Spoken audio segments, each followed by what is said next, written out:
ನಮಸ್ಕಾರ ಸ್ನೇಹಿತರೆ, ನಿಮ್ಮೆಲ್ಲರಿಗೂ ನಮ್ಮ ಚಾನಲ್ಗೆ ಸ್ವಾಗತ. ನಿಮ್ಮ ಮೊದಲನೆಯ ಪ್ರಶ್ನೆ, SPB ಅವರಿಗೆ ಪದ್ಮಭೂಷಣ ಪ್ರಶಸ್ತಿ ದೊರಕಿದ್ದು ಯಾವಾಗ?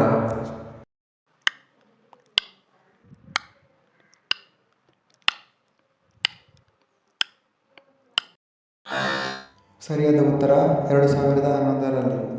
ನಿಮ್ಮ ಎರಡನೆಯ ಪ್ರಶ್ನೆ, ಇಟಾನಗರ್ ಯಾವ ರಾಜ್ಯದ ರಾಜಧಾನಿ?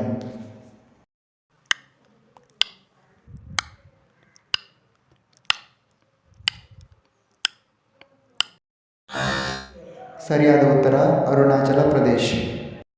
ನಿಮ್ಮ ಮೂರನೆಯ ಪ್ರಶ್ನೆ, ಭಾರತದ ಯಾವ ಭಾಗದಲ್ಲಿ ಜಾಗೃತ ಜ್ವಾಲಾಮುಖಿ ಇದೆ?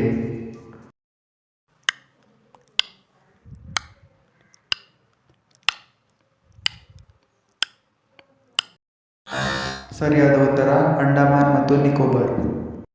ನಿಮ್ಮ ನಾಲ್ಕನೆಯ ಪ್ರಶ್ನೆ, ಭಾಷಾವಾರು ಆಧಾರದ ಮೇಲೆ ರಚನೆಗೊಂಡ ಮೊದಲ ರಾಜ್ಯ ಯಾವುದು?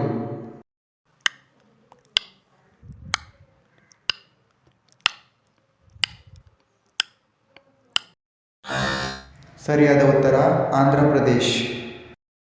ನಿಮ್ಮ ಐದನೆಯ ಪ್ರಶ್ನೆ, ಗಾಂಧೀಜಿ ಅವರ ಸಬರಮತಿ ಆಶ್ರಮ ಯಾವ ರಾಜ್ಯದಲ್ಲಿದೆ?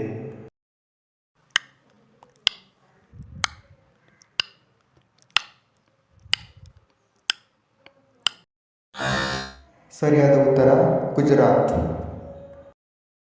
ವೀಕ್ಷಿಸಿದ್ದಕ್ಕಾಗಿ ಧನ್ಯವಾದಗಳು. ದಯವಿಟ್ಟು ಸಬ್ಸ್ಕ್ರೈಬ್ ಮಾಡಿ ಮತ್ತು ಶೇರ್ ಮಾಡಿ.